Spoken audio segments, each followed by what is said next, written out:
Hi everybody, and welcome to Jewell Family Farm. Today I have a butternut squash, and I'm going to show you how I make that and with some apples, so we'll get right to it. Okay, so I've got a butternut squash here that I cut the ends off of, and first I washed it really good. Then I cut the ends off, and I put this in. I split it in half, took all the seeds out, and then I put it in the microwave. And I put it in there, I think it was for 24 minutes, and so you want it to be pretty soft. Okay, so it's a little bit hot still.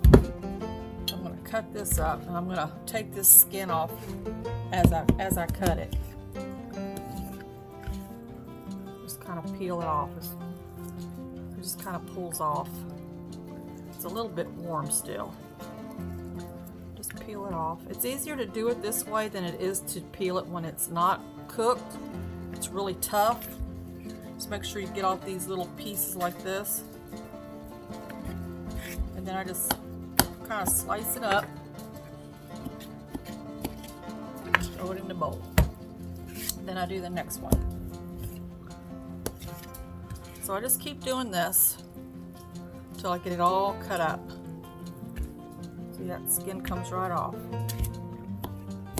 You can cut this, you can scoop it out too. You don't have to cut it in squares. You can just take a spoon and scoop it out. But it is a lot easier to do it this way for this dish than it is to try to peel it when it's not cooked. Now you can use a potato peeler on it, but it's a little tough to do, because the skin is really tough.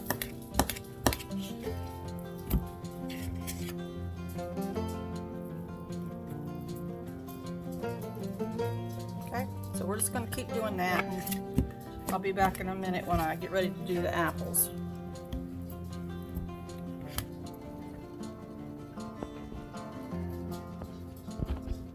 Some of these bigger pieces, you can take your spoon and kind of get them out like that. You don't have to cut it. You can scoop it. It's a little more difficult for me, but that's another way you can do it.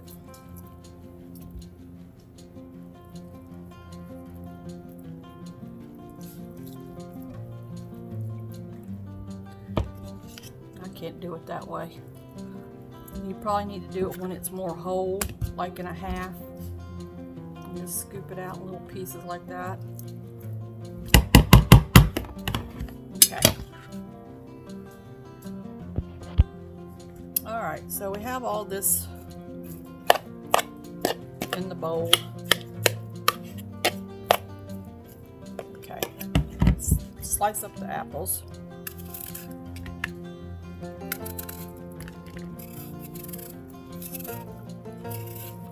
You can make butternut squash sweet or savory. There's another recipe that you can use with butternut squash that you use kale in. And it's more of a savory dish, and it's really good. But I'm going to make the sweet version today.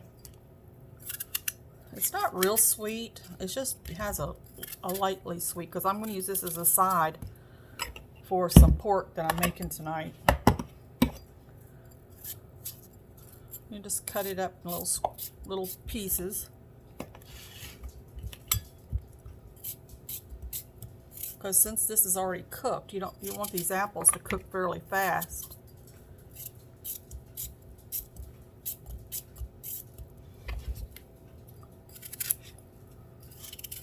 You just cut it up in little squares.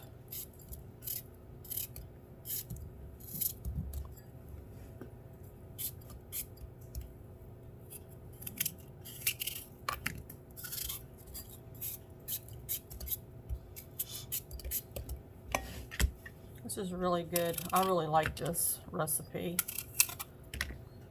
It looks like a sweet potato, but it doesn't taste, to me, it doesn't taste anything like a sweet potato. It kind of smells like a pumpkin when you're cutting it, when it's raw.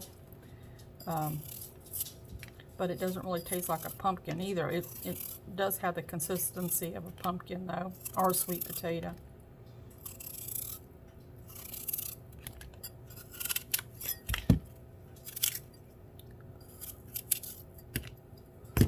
belong a seed in there.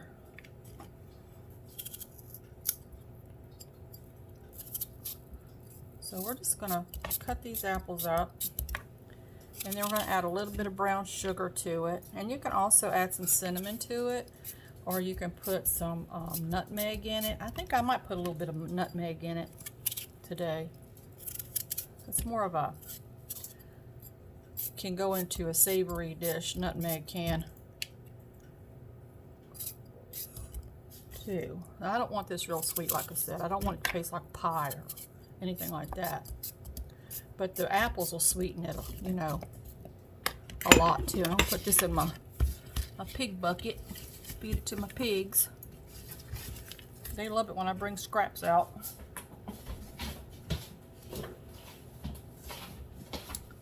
Alright, now you can add as much or as little brown sugar to this as you want. If you don't want to use the brown sugar, you can use Splenda, or you can use half brown sugar and half Splenda. There's, you know, it's not really one way to make this. You can add cinnamon, like I said, you can add whatever spices that you want to. And what I'm going to do is I'm going to butter this little dish up here.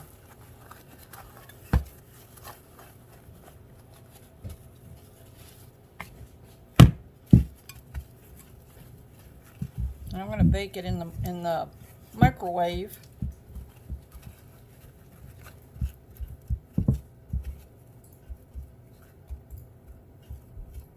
And you just want to cook it long enough till your apples get tender. So I'm going to put a little bit of brown sugar in here. I got 1/4 of a cup here, but I don't think I want to use all that, so I might use just a half of that.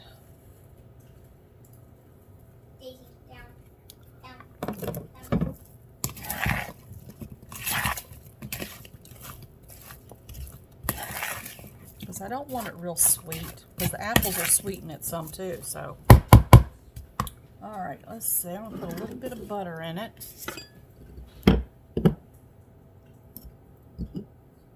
Maybe just slice up a little bit of butter. Probably about a tablespoon. And that's about all you do to that.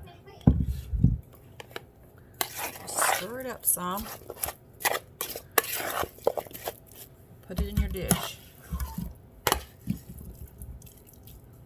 This is also a really good side dish if you want to take something for Thanksgiving. You want something simple that's really, really good. This is really good.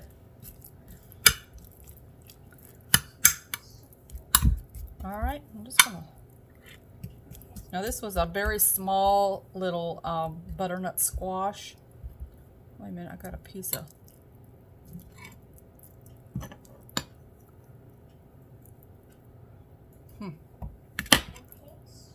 Okay. Didn't do a very good job peeling.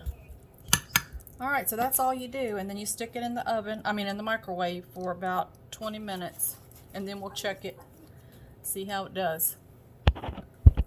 Alright, so I forgot to put my nutmeg in, so let's do that. I'm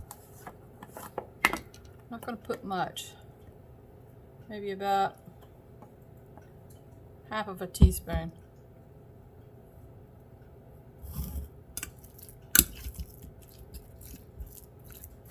Give it a little bit of a flavor.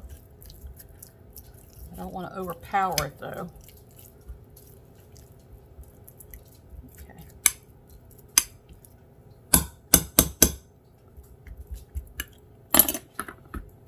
I think that would be, I think that's good.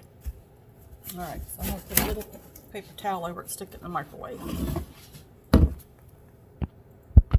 Okay, so here it is out of the oven.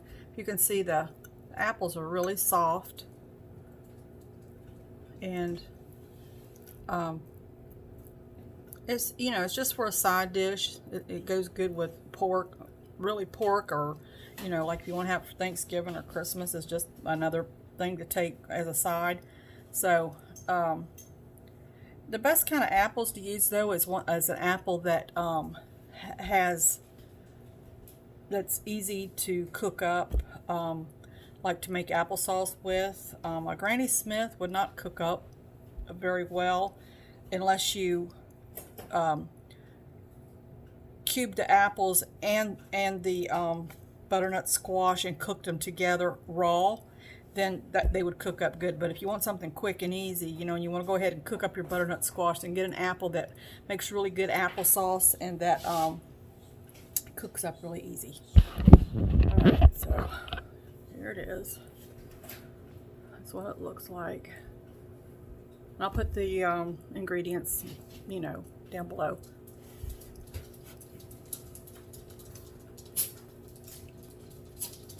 It's not sweet.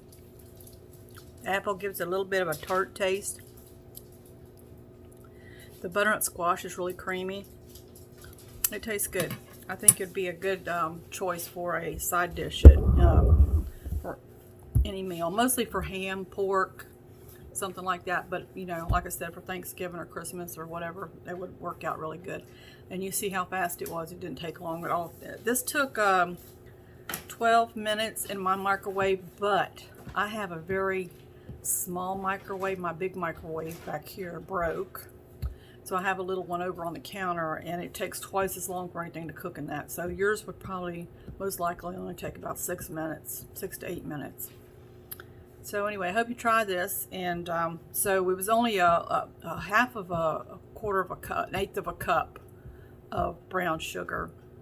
But like I said, you can mix and match your sugars with brown sugar and Splenda, or just plain Splenda, or you could just use plain sugar or brown sugar. It's pretty forgiving, and you can use cinnamon instead of allspice. I just like the taste of allspice, but you can use cinnamon, or you can even put pumpkin pie spice in this if you want to. Whatever you want to do with it, just whatever your taste is, and add a little butter to it. So anyway, hope you try it, and let me know what you think. And all right, then, count your blessings. Please like and subscribe, and we'll see you next time. Bye.